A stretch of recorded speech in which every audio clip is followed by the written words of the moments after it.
저는 가끔 이제 문득 옛날의 일들을 추억할 때가 있습니다. 옛날의 일들이 또 저절로 떠오를 때도 있습니다. 근데 예전의 일들은 좋았던 일들도 뭔가 그리움으로 남는 것 같고요. 그립다. 그때가 그립다. 그리고 별로 좋았던 기억은 잘 생각나지가 않는 것 같습니다. 예전의 일들을 생각할 때 슬펐던 일, 아팠던 일, 또 참 끔찍했던 일, 괴로웠던 일, 그리고 또 후회가 되는 일, 정말로 후회가 되는 일, 그런 일들이 문득 떠오릅니다. 그런 생각들이 떠오를 때마다 여러분은 어떻게 하십니까? 정말 속상하죠.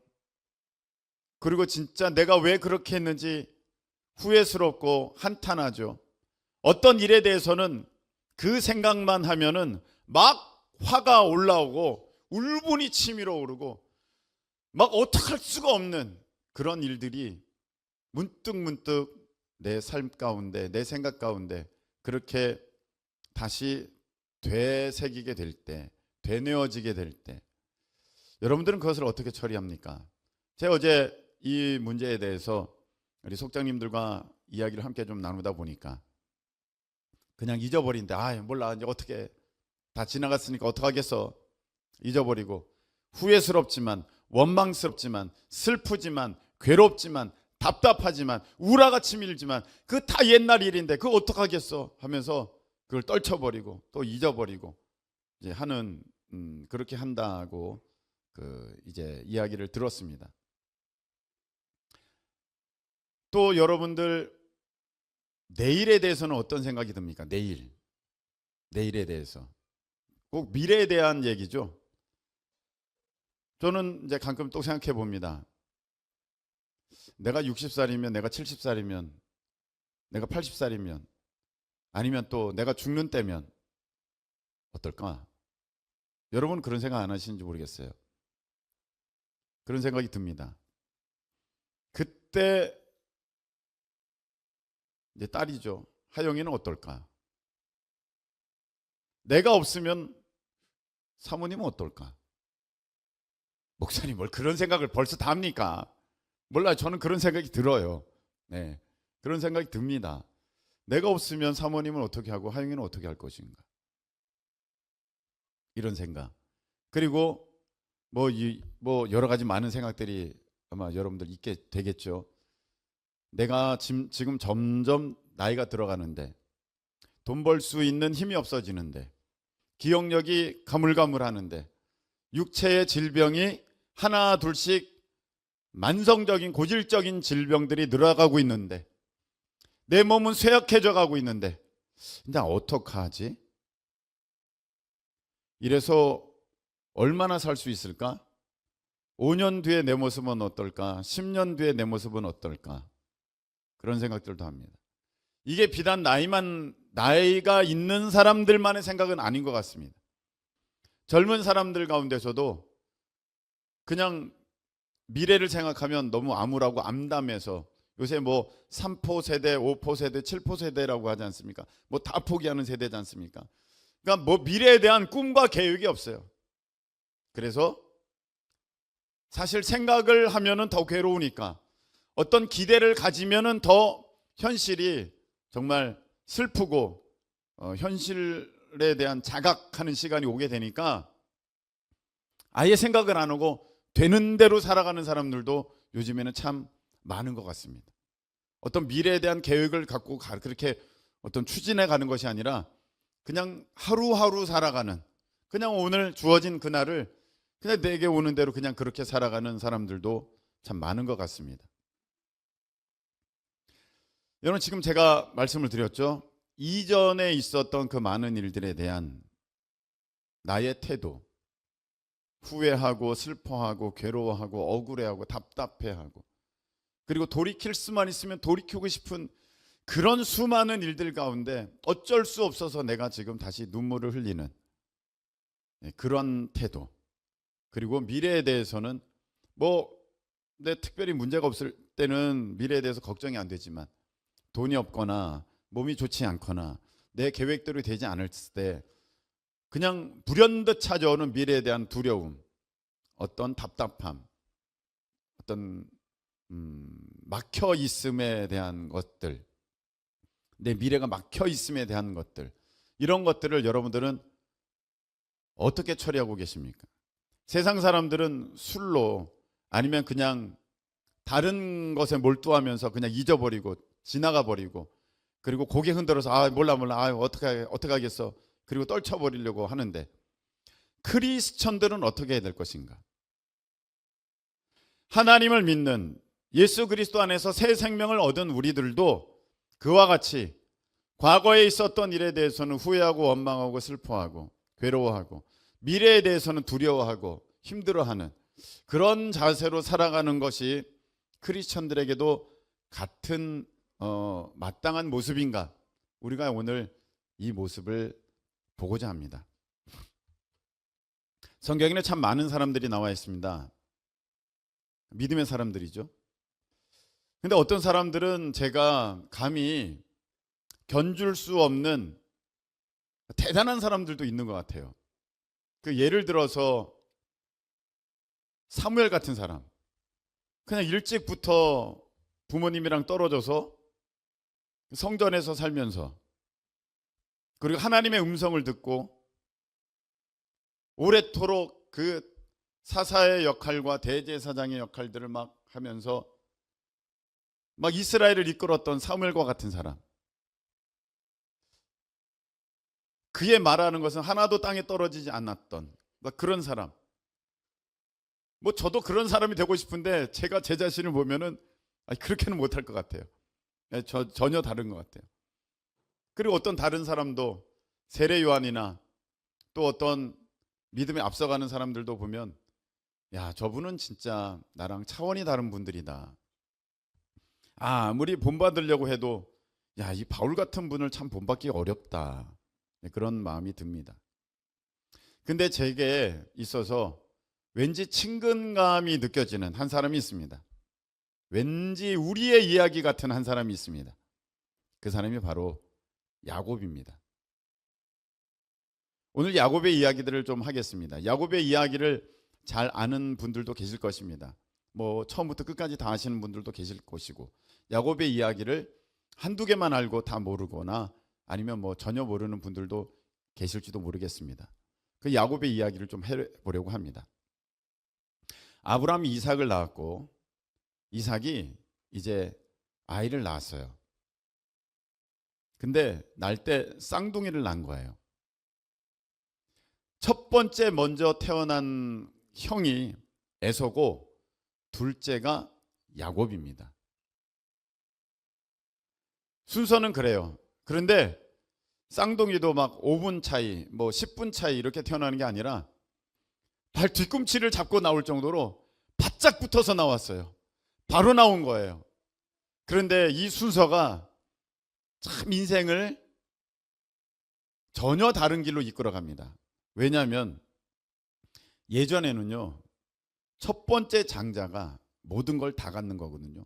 지금도 그렇잖아요. 지금도 큰 오빠, 큰 형이 어떠한 그 우대권이 있습니다. 지금도 얼마 전에는요 더욱 그랬고요. 예전에는요 당연했죠. 근데 이건 한참 전이지 않습니까? 그러다 보니까 에서는 장자고 야곱은 차자예요.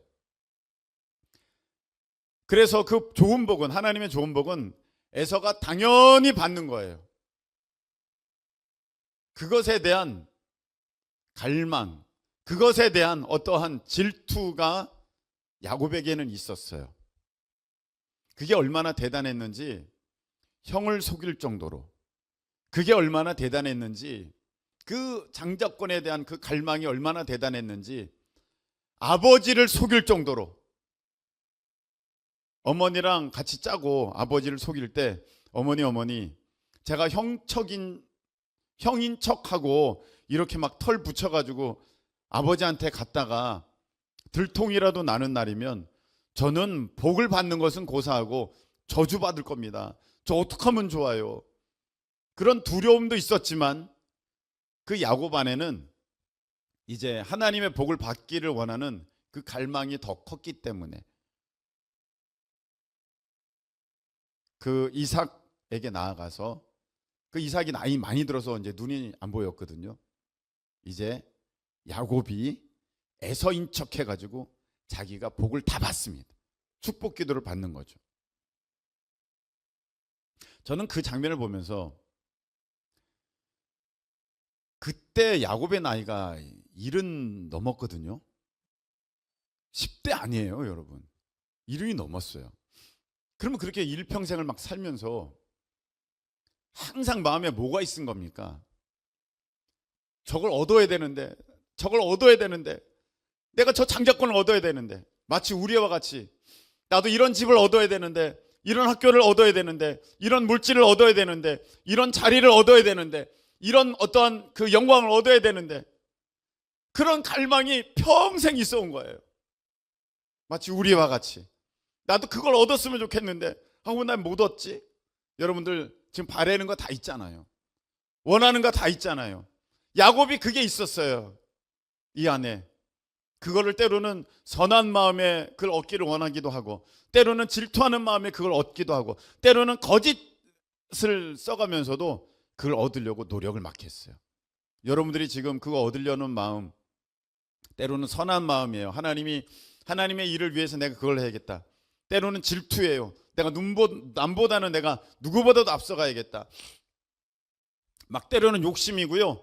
때로는 막 무리까지 해요. 마치 야곱이 거짓말을 하는 것처럼 무리를 해서라도, 막 대출을 받아서라도 내 힘에 넘치도록 막 빚까지 끌어당겨가지고 막 그렇게 하는 일들도 있어요. 그런데 그 결과가 좋지 않았어요. 야곱이 실패한 거죠. 그래서 도망가게 됩니다. 그 집을 떠나서 형 에서가 죽일까봐 도망가게 됩니다. 강제로 헤어지죠. 여러분, 때로는요 형제 간에 의가 상하기도 해요. 우리가 때로는요 친척 간에 보지 않기도 해요. 나 이제 다시는 안 봐. 마치 우리들 얘기 같아요. 아주 가까운 사람이었는데 더 이상은 만날 수가 없게 되어버린 그런 일들. 야곱이 그걸 경험해요. 야반 도주해가지고요 정처 없이 길을 나섰습니다.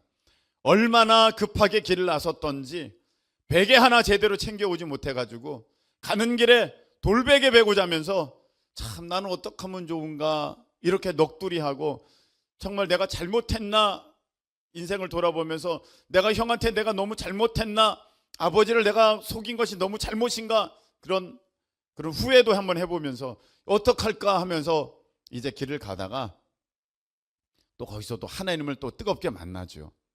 그래서 하나님 앞에 하나님이 은혜 주셔서 나를 다시 이곳으로 돌아오게 하시는 때에는, 그러니까 야곱이 길을 나설 때는요 내가 다시는 이 길로 못 올 수도 있겠다, 부모님을 다시는 못 만날 수도 있겠다, 그런 마음이 있었던 것 같아요. 그러니까 하나님께 그것을 기도했지 않겠어요? 만일에 나는 반드시 돌아와, 나는 반드시 살아 돌아와, 이런 마음이 있었으면 다른 걸 구했겠죠. 근데 그 하나님 앞에 이제 자기의 소원을 하나 알려드릴 때, 하나님 나를 이제 다시금 이곳으로 돌아오게 하시면 제가 하나님께 11조를 드리고 제가 하나님께 예배를, 제사를 올려드리겠습니다, 이렇게 약속을 합니다. 그런 이제 야곱이 가다가 어디를 가고 있어요? 외삼촌 라반의 집에 가고 있는 거예요.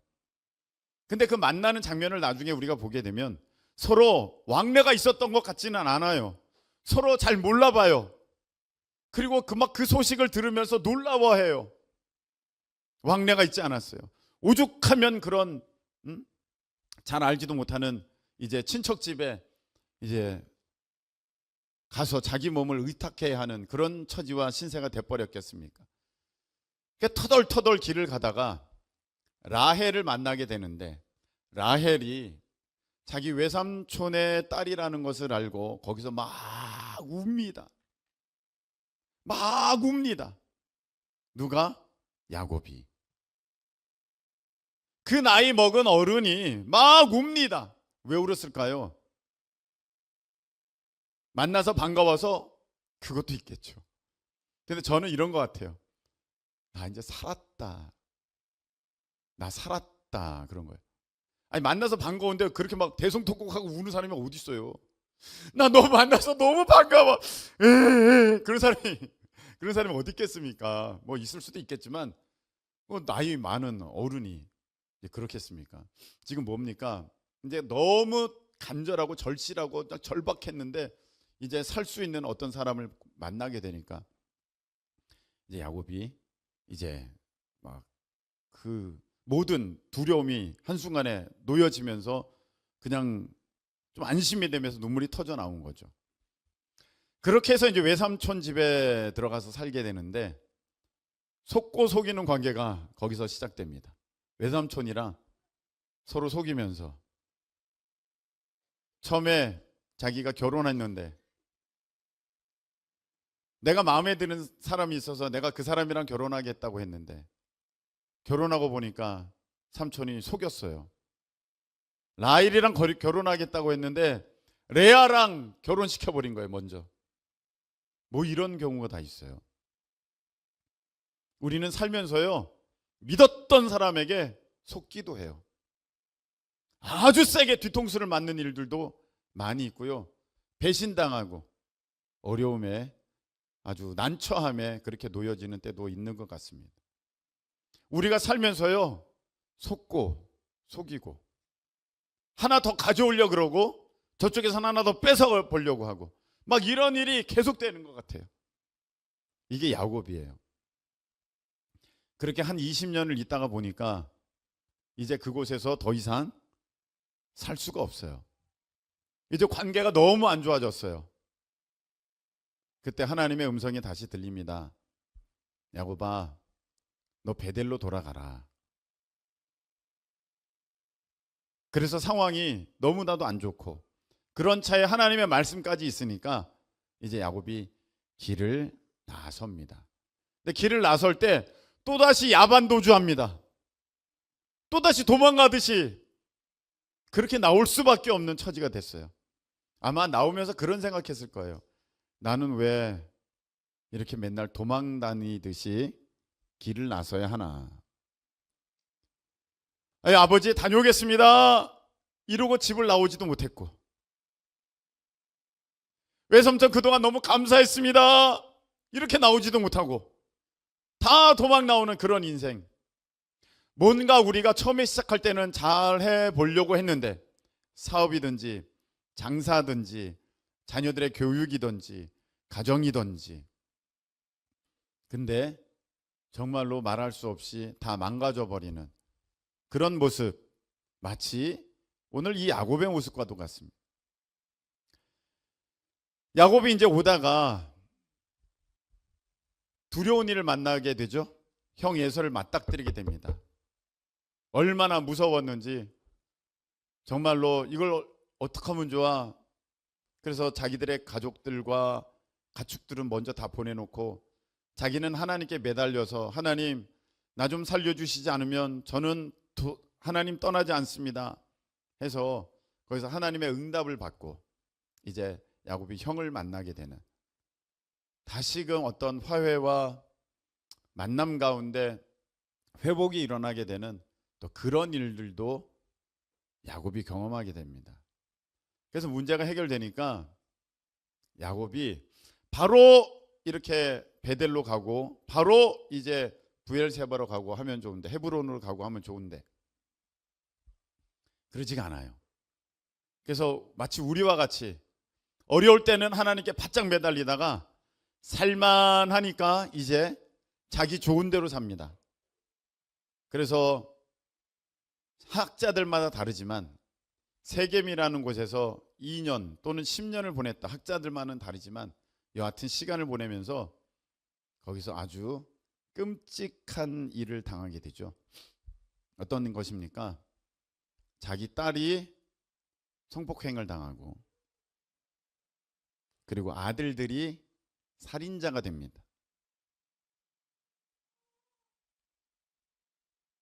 여러분 이게 어찌 간단한 일이 되겠습니까?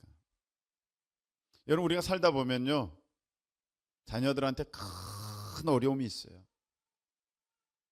그 어려움이 있는 일들이 있어요. 이걸 어떻게 해볼 수 없는 그런 어려움들이 당하는 날들이 있는데, 오늘 야곱이 그래요.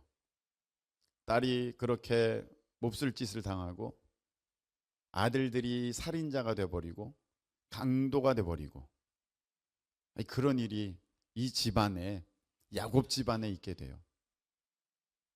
이게 보통 일이 아니죠. 여러분 우리 자녀들 가운데, 가족들 가운데 혹여라도 어떤 범죄에 연루된다, 여러분 그러면 얼마나 그게 슬프고 힘든 일입니까? 너무너무 어렵지 않습니까? 그런 일이 있게 됐어요. 그래서 다시 하나님을 찾아가고 다시 하나님을 만나고 그곳을 떠났을 때 참 슬픈 일이 벌어집니다.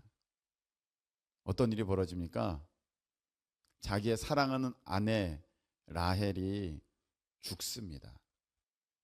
에기나타가 죽어요.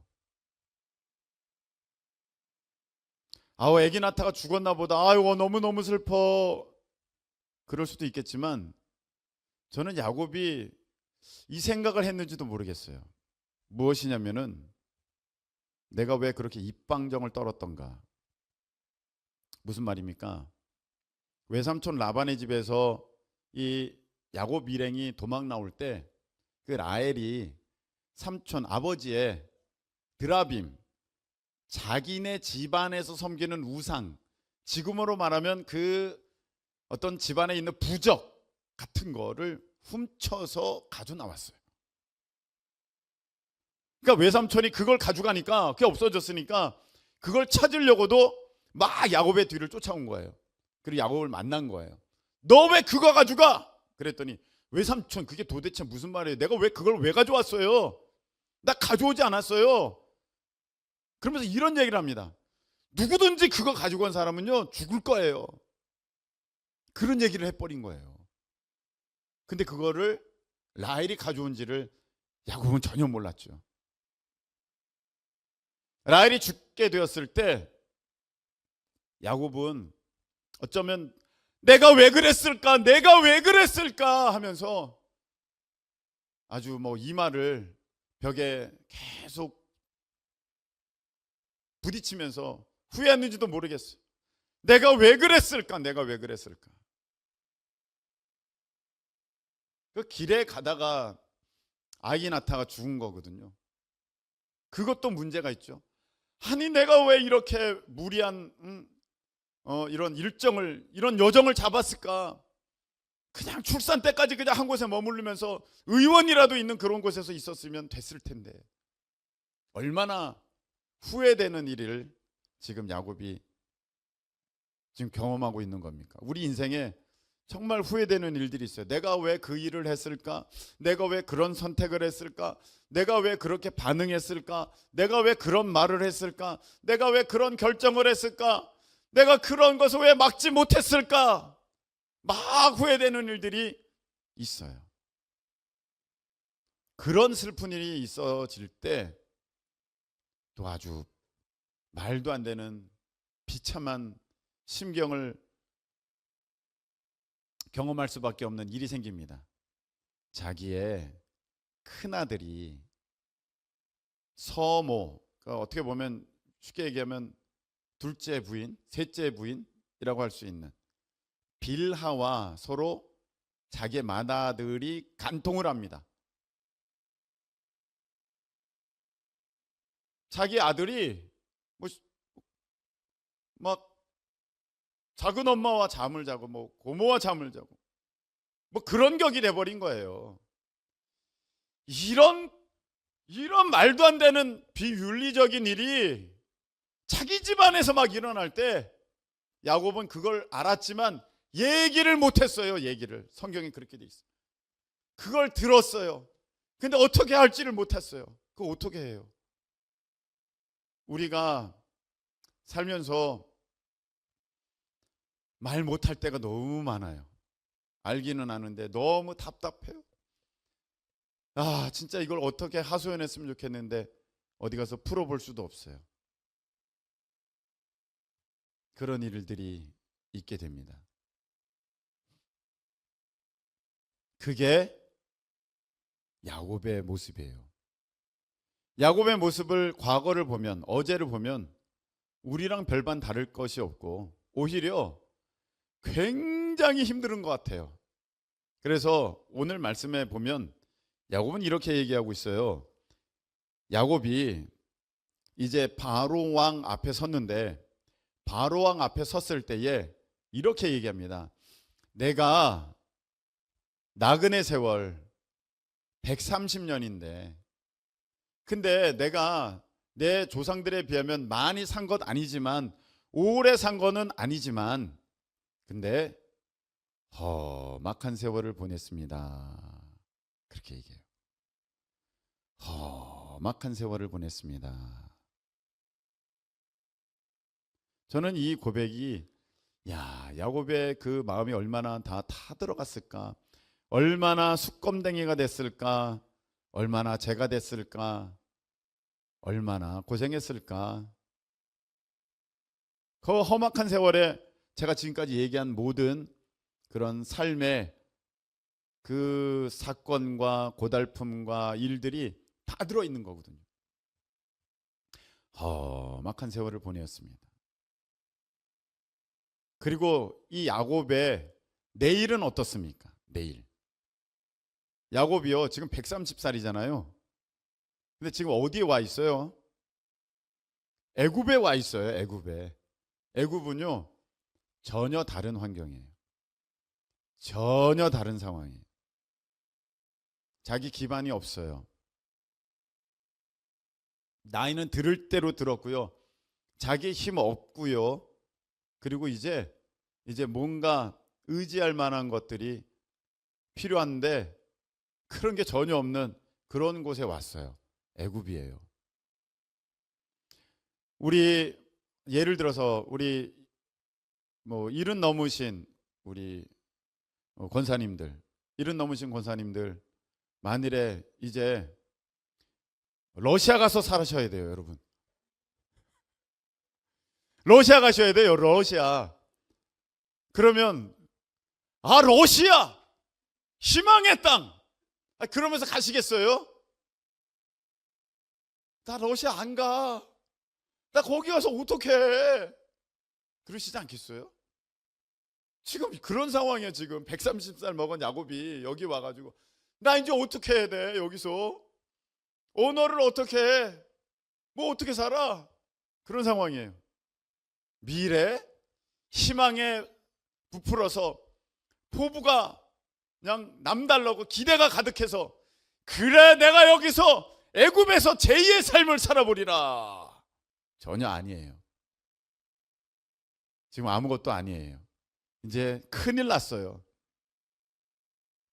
이 마치 야곱이요, 그 삶을 보면은요, 우리랑 똑같고 우리보다 더하면 더해요. 참 힘들게 살았고요. 지금 참으로 두려운 순간에 놓였어요. 근데 야곱의 고백을 한번 보겠습니다. 야곱이 이제 죽을 때가 돼가지고 요셉을 부릅니다. 요셉에게 유언을 하는 거죠. 요셉에게 뭐라고 유언을 하냐면, 여러분 우리 48장 15절 16절 보겠습니다. 48장 15절 16절. 자, 15절 읽겠습니다. 다 같이 시작. 그가 요셉을 위하여 축복하여 이르되, 내 조부 아브라함과 아버지 이삭이 섬기던 하나님, 나의 출생으로부터 지금까지 나를 기르신 하나님. 16절. 나를 모든 환난에서 건지신 여호와. 아멘. 이렇게 고백하고 있어요. 여러분 이 고백이 너무 귀한 고백이에요. 여러분 야곱이요, 보통의 어려운 삶을 산 게 아니에요. 집 도망 나와야 됐죠. 그냥 중요한 순간에 타향해서 살아야 되죠. 거기에 의지할 것 없지요. 사기당하죠. 도망다니죠. 자기 사랑하는 사람 잃지요. 여러분, 그 사건 가운데 또 하나는 뭐가 있습니까? 요셉을 잃잖아요. 요셉을 제일 아꼈던, 제일 사랑하는 자녀 요셉. 물론 나중에는 애굽에서 만나게 되지만 그 형들이 요셉에 대해서 아버지에게 뭐라고 고했습니까? 노예 상인에게 그 요셉을 팔아버리고 나서, 아버지, 이거 요셉 옷 아니에요? 우리가 오다가 길에서 이거 발견했어요. 보니까 아주 걸레처럼 다 찢어졌는데 요셉의 옷인데 거기에 피가 잔뜩 묻어 있어. 아버지, 요셉 옷 아니에요? 이거 짐승밥 됐는데요? 이거 얼마나 끔찍한 얘기입니까? 제가 어제 이 얘기를 했는데 속장님들이 눈만 껌뻑이더라고요. 왜냐면은 전혀 못 느끼니까. 내 자식이 여러분 한번 생각해 보세요. 이거 좀 어처구니 없는 얘기인데 한번 상상해 보세요. 이런 일은 없어야겠지만 태국에 여러분들이 놀러 갔는데 악어쇼 보다가 악어가 여러분 자녀를 확 물었어. 얼마나 비참해요. 얼마나 무서워요. 지금 그런 일을 야곱이 당한 거잖아요. 자기가 제일 사랑하는 요셉을 잃은 거잖아요. 얼마나 가슴을 또 쳤을까요? 내가 왜 요셉을 심부름 보냈나? 내가 왜 요셉을 심부름 보냈나? 그러지 않겠습니까? 아유, 요셉아, 사나운 늑대에게, 사나운 짐승들에게 어떻게 먹혔니? 그러지 않겠어요? 얼마나 가슴이 아팠을까요? 그런데 그 모든 아픔과 모든 어려움과 험악한 세월에 대한 고백을 야곱은요 이렇게 고백하죠. 나의 출생부터 지금까지 나를 기르신 하나님, 나를 모든 환난에서 건지신 여호와, 할렐루야, 이렇게 말씀하시는 거예요. 여러분, 믿음의 사람은요 과거에 대해서 아유 슬프다, 아유 나 우라가 치밀러, 그거 생각만 하면 아우 답답해, 아우 내가 왜 그랬을까, 아우 미련퉁이. 그렇게 하는 게 아니라 하나님이 저를 출생부터 지금까지 기르셨고요, 환난 가운데 나를 건지셨습니다. 할렐루야. 그게 이 야곱의 고백, 우리의 고백이 되어야 될 줄로 믿습니다. 그래서 우리 믿음의 사람은 이제 과거에 대해서 한탄하고 후회하고 원망하고 슬퍼하고 울분 토로하고, 그걸 넘어서서 나를 출생부터 지금까지 기르신 하나님, 인도하신 하나님, 그리고 모든 환난에서 지켜주신 하나님, 할렐루야, 고백하실 수 있게 축복합니다. 제가 이 고백을 이제 하게 되니까 그 옛날의 아픔, 그 슬픔, 그 괴로움, 그 후회, 그 답답한 거, 그 화나는 거가 잠잠해지면서 씻어지더라고요. 사라져요. 왜? 어려움이 있었지만 하나님이 환난 가운데서 지키셨어. 나는 너무 미련해서 더 밑바닥으로 떨어질 수 있었는데 하나님이 나를 붙들어 주셨어. 그것에서도, 그 잘못된 선택 가운데서도 하나님이 나를 인도하셨어. 아멘. 그렇게 고백이 돼요. 그리고 미래에 대해서 어떻습니까? 미래에 대해서 요셉에게 야곱은 또 이렇게 얘기합니다. 21절, 48장 21절, 22절 보시기 바랍니다. 48장 21절, 22절 읽겠습니다. 다 같이 시작.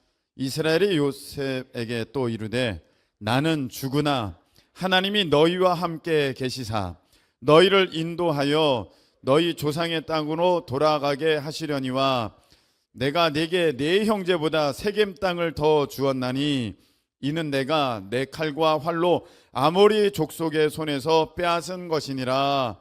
아멘.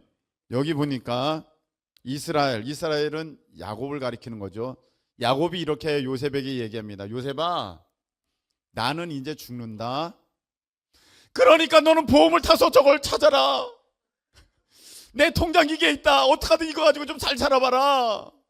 그렇게 말하는 게 아니라 나는 죽지만, 나는 이제 없지만 지금까지 너희를 인도하신 하나님이 영원토록 너희와 함께 계시사 너희를 인도하여 너희 조상의 땅, 한마디로 좋은 곳, 복된 곳, 아름다운 곳, 하나님의 약속이 있는 곳으로 너희를 인도하실 거야. 할렐루야. 이렇게 말씀하시는 거예요. 아우, 나는 나이가 많이 들었는데 저 늦둥이 어떻게, 늦둥이 내가 죽으면 저 늦둥이 불쌍해서 어떡해. 가 아니라 나는 이제 나이가 들어서 능력이 없지만 너는 하나님이 너희와 함께 하셔서 너희를 인도하셔서 복된 곳으로, 약속의 땅으로 너를 인도하실 터인데, 그 다음에 또 더 멋지죠. 22절. 내가 너에게 너 형제보다 세겜 땅을 더 주었어. 여러분, 이거는요 진짜 이건 장담할 수 없는 얘기예요. 우리가 나온 그곳에 다시 가가지고 거기 있는 곳을 그대로 더 얻는데 더 얻을 수 있다? 이거는요 정말 있을 수가 없는 얘기. 쉽게 얘기하면, 야, 지금 단칸방 뭐 5평짜리 온 가족 7명이 살고 있으면서 마지막으로 내가 너희에게 한마디 한다. 나는 이제 죽지만 너는 이제 50평짜리에 살게 될 터인데 그 50평 집뿐만이 아니라 차도 2대, 너 사업장도 큰 거 갖게 될 거야 할 때 자식이 뭐라고 생각할 것입니까? 아버지, 지금 죽는 마당에 헛소리 하시는 거예요. 아니, 그렇지 않겠습니까? 지금은 형편이 뭐 있어요. 그런데 막 이렇게 믿음으로 고백하는 거예요. 그대로 된 줄로 믿으시길 축복합니다. 이런 게 믿음의 사람의 모습이에요. 얘야, 내가 금수저가 아니라서 너 어떡하니? 이게 아니라 너는 하나님의 자녀야. 나 너에게 줄 거는 내가 너를 위해서 기도한 이거야. 너를 위해서 내가 이렇게 기도했어.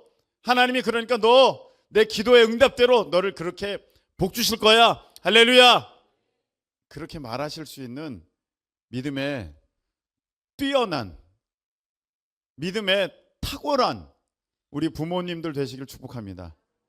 아우, 쟤 때문에 내가 하나라도 지금 보험이라도 들어놔야 되는데, 통장이라도 어떻게 하나 해야 되네. 어떡하면 좋아. 이거 지금 여윳돈이 없어가지고. 물론 있으면 또 그 나름대로 도움은 되겠지요. 그런데 그것 가지고 망하는 자녀들도 많다는 것을 여러분 아셔야 돼요. 진정한 복은 하나님께서 주시는 복이다. 그래서 오늘 제목이 뭐예요?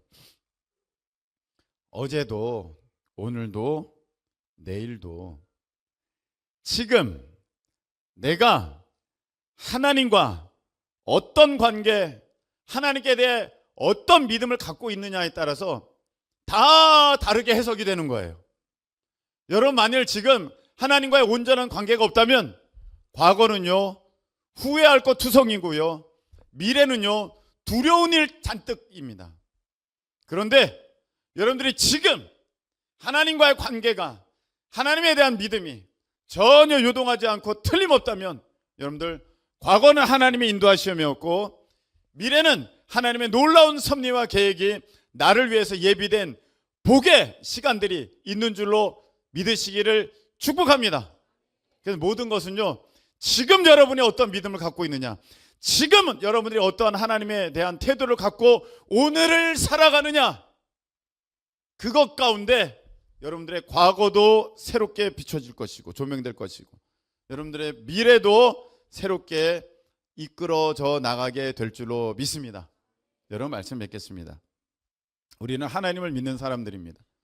그래서 세상 사람들과 같이 똑같이 과거의 일에 대해서는 후회하고 미래의 일에 대해서는 두려워할 것이 아니라, 여러분 오늘 하나님께서, 살아계신 하나님께서 나의 아버지가 되신다는 그 온전한 고백 가운데 과거의 일은 하나님께서 지금까지 길러주셨고 환난 날에 나를 지켜주셨고, 앞으로 미래는 하나님의 놀라운 계획 가운데 나를 이끌어 주신다.